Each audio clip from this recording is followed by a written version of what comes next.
Yung utak, sino po utak nito? Diretsuhin po natin. Mr. President, ikaw ang presidente, ikaw ang leader. Dapat kayo ang nakakalam lahat. Dalawang bagay lang. Hindi nyo tinolerate ito. Hindi nyo alam. Kung hindi nyo alam, di wala kayong alam. Hindi pwede po yung ganun na sagot. Kaya ang suggestion ko lang noon, ang suggestion ko po, siya ang leader.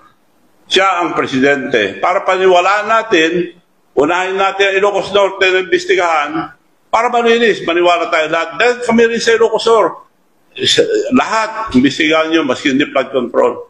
So, ganun lang po. Then, balikan natin, maniniwala po tayo. Bakit wala? Sinabi ko na ICI, huwag na kayo lumayo. Sa Ilocos Norte, tignan nyo lang. Dahil may balita na ako na Ghost Project, saka masama ang paggagawa yung mga project nila ron sa flood control, nagagalit sila. Sa Senado, lumabas na ba Ilocos Norte? Wala po. Wala pa lumalabas. Up to now. Kaya napilitan na ako, dahil ako binabanatan nila, this is all diversionary tactic. Ako binabanatan, nakalimutan na yung issue. So, nagpadala na ako ng maraming tao sa Ilocos Norte. Marami po silang nakita. Ipapakita ko sa inyo mamaya. Isa lang. I-reserva ko yung may iba. Papakita ko lang kung anong klase flood control. Meron sila sa Bintar, sa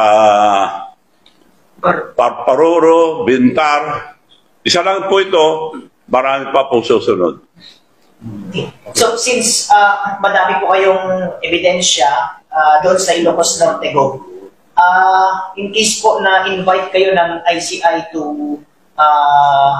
invite kayo para maging witness or ilantad nyo yung mga ebidensya, willing po ba si Doc Chari? Willing ako. Nung sinabi ko willing ako, nagsara na eh.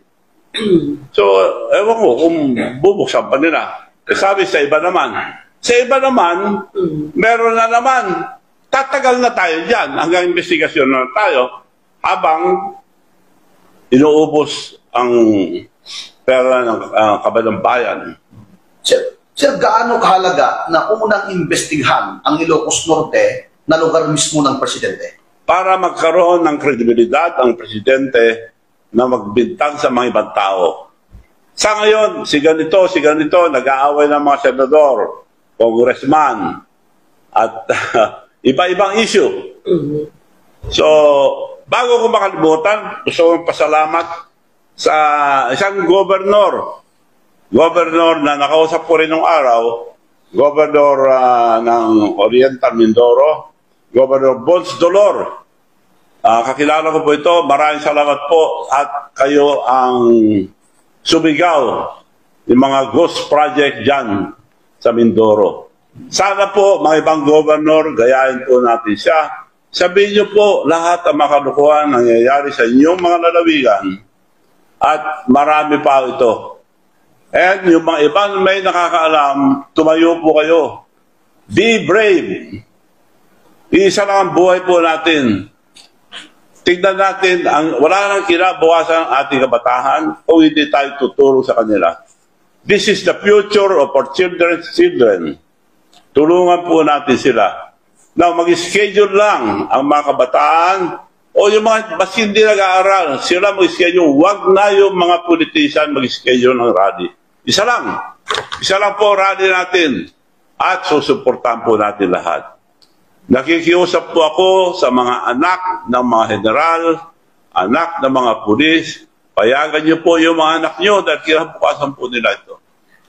Kung hindi kayo lalabas, okay lang. Pero payagan niyo po yung mga anak niyo dahil kinabukasan po nila ito. Hindi ba baka sabihin na naman na doon sa Malacanang na inciting to sedition yung para sila sabihin? This is supposed to be a free country. Pwede natin sabihin lahat ang gusto natin. So, kung ang sadya nila ipagtakpan itong kalukuhan, mali po yun. Kailangan po sabihin natin, at liwanag na si mga Diskaya, 3 years, 31 billion ang binigay nila. Sino nagbigay? Yung mga powerful. Sino nagbigay? Oh. Yung mga nasa Congress, kay Speaker, dalawa lang tinuturo, Speaker at saka Saldico. Kung wala kayong koneksyon doon, wala. Sino naman ang may-ari o boss ang dalawa? Ang presidente. So, si presidente naman, oy, bisigan yan. Dapat siya mangunguna. Ayun, mag-resign daw tayo lahat. Hindi po ako pabor diyan mag-resign lahat. Marami naman matitino, mga leaders, hindi naman lahat masama. Pwede rin kung gusto nyo lahat. Pero, hindi po, ang dapat mag-resign ang presidente dahil command responsibility niya ito. Siya namumuno. Sa mga ibang countries, nagre-resign po agad yung mga leaders. Sa hiya. Yung mga iba, nagpapakamatay pa. Kung yung mga iba, mga kabataan lang, recently sa Madagascar, tanggal yung Prime Minister, kabataan nag-rally, matatapang sila. Pero naniniwala ko, mas tatapang ang mga Pilipino. Ipaglaban natin ang ating mga kabataan, suportahan po natin sila, dahil kinabukasan po nila ito. Huwag naman natin gago lahat ng mga Pilipino. It is the command responsibility of the President. Dapat maawa siya, mag-resign si Presidente para tapos na lahat.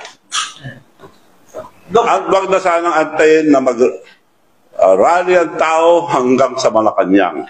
Nangyari na po ito nung panahon ang tatay nila. So dapat maawa ang ating Presidente sa mga kababayan.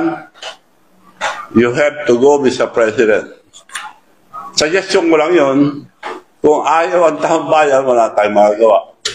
Isang rason kaya ito, sir, na ayaw pa-investigahan sa Ilocos Norte kasi yung pinapakita niyo isang ebidensya sa Bintar, sir. Isa pa lang. Isa pa lang yan, Isa pa lang yun. Isa pa lang. Isa pa lang lahat to. Isa pa lang lahat. Marami po. May knowledge na po ba tayo, Gob, kung sino, ilan yung magkano yung amount niyang flood control niyan and sino yung contractor? Baka may diskaya. Meron, Diskaya.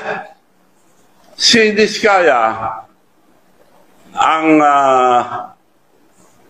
binigay sa kanya within 3 years term ni President Marcos, 31 billion. Kami siyam na taon na, wala pa 1 billion. So, 31 billion. Paano nagkaroon si Diskaya ng... Ginamit lang siya. Binigyan ng pondo. Tapos, namorsyento sila.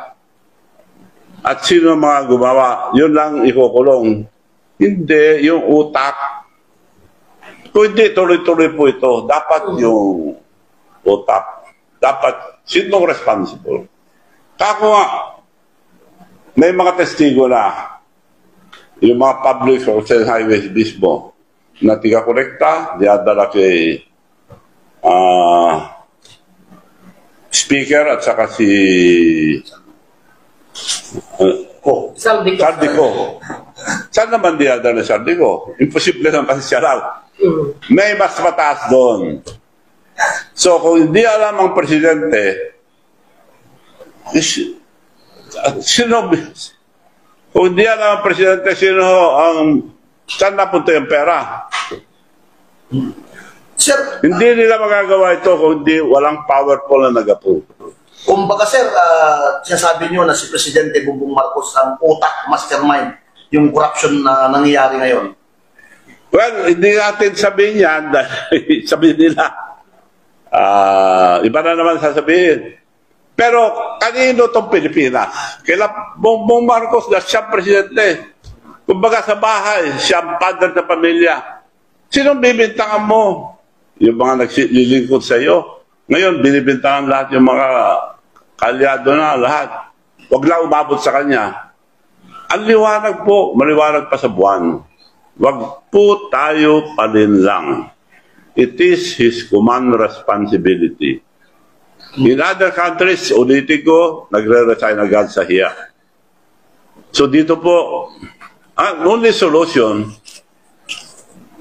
mag-resign ang ating presidente, supreme sacrifice, para mas madali mag-imbestiga. Dahil sa ngayon, hindi ako naniniwala na lahat ng sinasabi nila na iba ang utak nito. Sir, sa mga interview nyo, sinasabi nyo na hindi siya presidente kung wala kayong tulong sa kanya. Totoo yun. Oo, sir. Anong tingin nyo, sir? Mahilig pa siyang gumamit ng mga tao, si presidente? Sabi siya, kapag-anak nila nagsabi sa akin, sinabi ko na noon, Manong, they are just using. Gagamitin ka lang. Nung inibita ko ni Amy Marcos, pwede kayo magtanong kay Senator Amy Marcos. Siya nag-imbita sa akin. Manong, pwede natin tulungan si BBM maging Vice President dahil dinaya lang. Tawagin mo muna ang mga leaders sa North at kausapin ko sila ako. Tatawagin ko, pero gamitin ko pangalan mo dahil ikaw ang presidente ng Mayor's League. Sige, ikaw. Dumating naman mga leaders, governors, congressmen, mayors. This is exact word ni Amy. Thank you for coming so that we can help BBM for his vice presidential election.